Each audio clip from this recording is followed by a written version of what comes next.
નમસ્કાર મિત્રો. તો મિત્રો, આજના વિડીયોમાં ચોટીલાના ડુંગર ઉપર બેઠેલી માં ચામુંડા માતાજીના આજે તમને દર્શન કરાવીશ. અને ફ્રેન્ડ્સ, અહીંયા જ્યારે ફાગણ મહિનો ચાલતો હોય ત્યારે મિત્રો અહીંયા ચૌદસ તથા અહીંયા પૂનમનો ખૂબ જ અહીંયા મહત્ત્વ હોય છે. તો મિત્રો, તમને આજના વિડીયોમાં ફાગણ સુદ ચૌદસના દિવસે જે મિત્રો અહીંયા પગપાળા લોકો ચાલીને આવે છે તથા અહીંયા દર્શનાર્થીઓ આવે છે, હજારો ભાઈ ભક્તો હજારોની સંખ્યામાં, તે મિત્રો દેખાડીશ. અને અહીંયા લોકો પગપાળા કેવી રીતે ચાલે છે ને આવે છે અને લોકો કેવી સેવા કરે છે તે સંપૂર્ણ માહિતી તમને આજના વિડીયોમાં દેખાડીશ. અને અહીંયા ફાગણ સુદ ચૌદસ અને પૂનમના દિવસે ખૂબ જ લોકો અહીંયા દર્શન કરવા આવે છે અને લોકો અહીંયા માનતા તથા બાધા અહીંયા પૂરી કરવા આવે છે. તો મિત્રો, આજના વિડીયોમાં તમને સંપૂર્ણ અહીંયા ફાગણ સુદ ચૌદસના મિત્રો માતાજીના તમને દર્શન કરાવીશ, માટે વિડીયોમાં ઠેઠ સુધી બનાવી રહેજો. નમસ્કાર મિત્રો. તો મિત્રો, ફાગણ સુદ તેરસ, ચૌદસ અને પૂનમનો ચોટીલાનો ખૂબ જ મહત્ત્વ છે.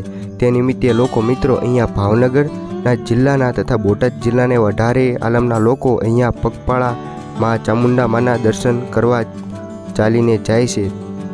કોઈ 100 કિલોમીટરથી તો કોઈ 150 કિલોમીટરથી એવા અંતરે ચાલીને જુવાન લઈથી ગઢા, ડોસી, ડોહા, બુર જેવા અહીંયા લોકો ચાલીને પગપાળા જાય છે. તેમાંનો મિત્રો હું પણ એક તેમાં હતો, જ્યાં માતાજીના દર્શન કરવા ચાલીને ગયો હતો. પરંતુ મેં જોયું તો લોકોની સેવા તથા અલગ જ લોકોને મનોરંજન માટે ખૂબ જ સારી એવા સેવા લોકો અહીંયા દ્વારા કરવામાં આવતી હતી. કિલોમીટરે જાઓ તો લોકો અહીંયા ખૂબ જ મોટી રાવટીઓ જેને કહેવાય છે તેમાં લોકોને પ્રેમથી જમાડે છે તથા મનોરંજન માટે આવું કંઈક કરે છે મિત્રો. તો દર વર્ષની જેમ આ વર્ષે પણ હું ચાલીને ગયો હતો અને લોકો જેમ જેમ વર્ષો વધતા જાય તેમ માણસો પણ વધતા જાય છે અને રાવટીઓ એટલે કે લોકોની સેવા પણ અલગ જ હોય છે. તો મિત્રો, અત્યારે જે તમે રાવટી જોઈ રહ્યા છો તે બોટાદ શહેરની છે, જેના 10 વર્ષમાં પ્રવેશ કરવા જઈ રહ્યા છે. તેને 10 વર્ષ સેવા કરી માટે તે નિમિત્તે અહીંયા સત્યનારાયણ ભગવાનની કથા ચાલતી હતી.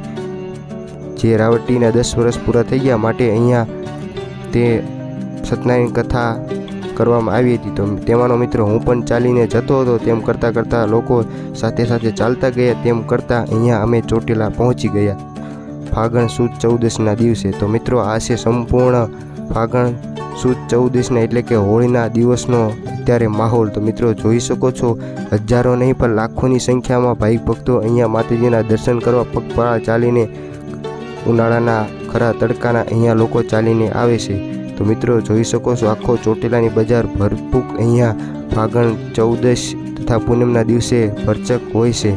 તો મિત્રો, જોઈ શકો છો, હવે આપણે ચડીશું ડુંગર.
તો ફ્રેન્ડ્સ, અહીંયા ચોટીલામાં જ્યારે દિવાળી તથા અહીંયા હોળી ધૂળેટી હોય તે દિવસોમાં અહીંયા તમને લાખોની સંખ્યામાં ભાઈ ભક્તો ચાલીને તથા અન્ય રીતે બાધા પૂરી કરવા આવતા હોય છે. ત્યારે તમને આવો માહોલ જોવા મળતો હોય છે. સંપૂર્ણ તમે દાદરા જોઈ રહ્યા છો, ભરપૂર રીતે અહીંયા ભરેલા છે. લોકોના કેટલી આસ્થા જોડાયેલી છે તે તમે આ વિડીયો પરથી તમે જોઈ શકો છો.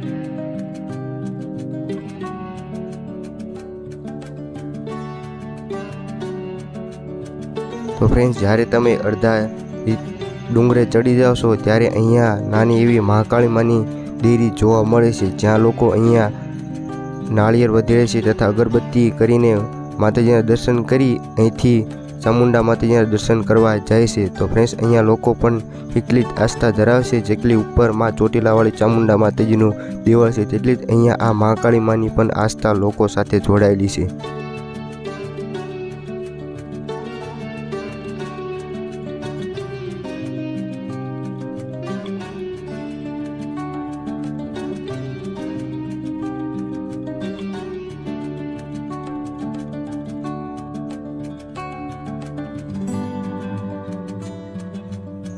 તો ફ્રેન્ડ્સ, તેવી રીતે અમે ચડતા પહોંચી ગયા ઠેઠ ઉપર ટોચે માં ચામુંડાના જે દેવળ છે ત્યાં। તો મિત્રો, તમે જોઈ શકો છો કેટલી મોટી કતાર છે લોકોની। તેમ કતારમાં અમે કલાકથી 1.5 કલાક સુધી અહીંયા માથે દર્શન કરવા અમે બહાર નીકળ્યા હતા। તો ખૂબ જ લોકોની આસ્થા જોડાયેલી છે, જે માટે અહીંયા આટલા બધા માણસો તમને જોવા મળે છે।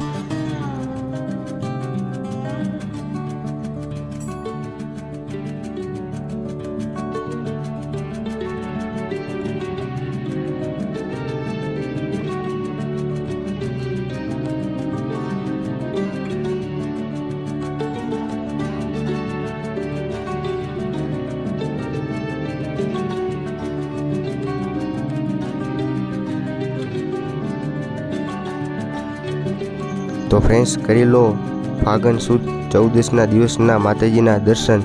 તમે જોઈ શકો છો હજારો ભાઈ ભક્તો પણ અહીંયા દર્શન કરી રહ્યા છે। તમે પણ દર્શન કરી રહ્યો મારા આ વિડીયો થકી।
તો મિત્રો, અહીંયા આ ચોટીલાના ડુંગર ઉપર જ્યારે હોળી હોય ત્યારે અહીંયા ડુંગર ઉપર 2 હોળી દહન કરવામાં આવે છે।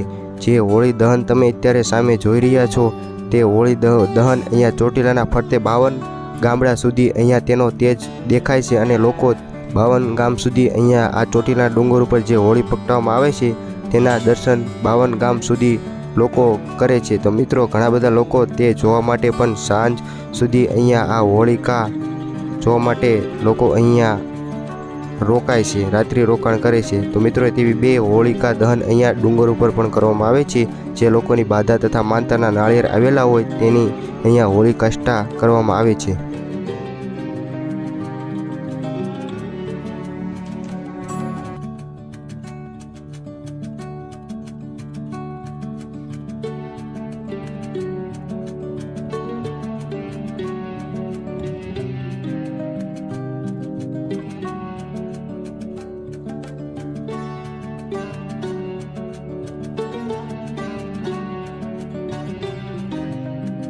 તો ફ્રેન્ડ્સ, અત્યારે જે તમે ધજા તથા અહીંયા માં લખેલું જોવા મળે છે ત્યાં લોકો પોતાની ફોટોગ્રાફી કરીને પોતાની યાદગી અહીંયા રાખે છે।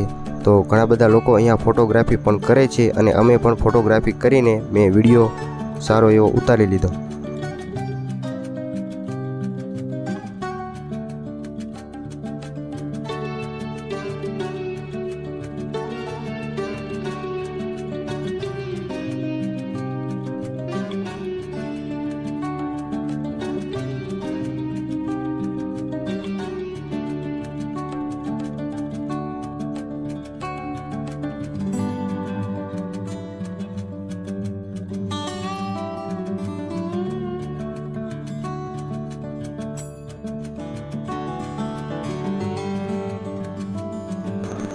તો મિત્રો કોઈ ઉપર ડુંગર પર ચડી ન શકતા હોય માટે અહીંયા લોકો અત્યારે જે તમે હવન કુંડ જોઈ રહ્યા છો ત્યાં પોતાનું નાળિયેર અગરબત્તી ત્યાં કરીને લોકો અહીંયા પોતાની માનતા તથા બાધા ત્યાં જગ્યાએ પૂરી કરતા હોય છે અને કોક હરખથી અહીંયા પણ માતાજીને નાળિયેર ચૂંદડી તથા અહીંયા અગરબત્તી કરીને પછી તે ડુંગરો ચડે છે. તો અત્યારે તમે જોઈ શકો છો તે અત્યારે નીચે ડુંગર પર ચડતા જ્યાં હવન તથા નાનીમથી દેરી છે ત્યાં પોતાનું નાળિયેર વધેરીને પોતાની તથા માનતાને બાધા ત્યાં જ પૂરી કરે છે તેવી લોકોની માન્યતા છે ત્યાંની.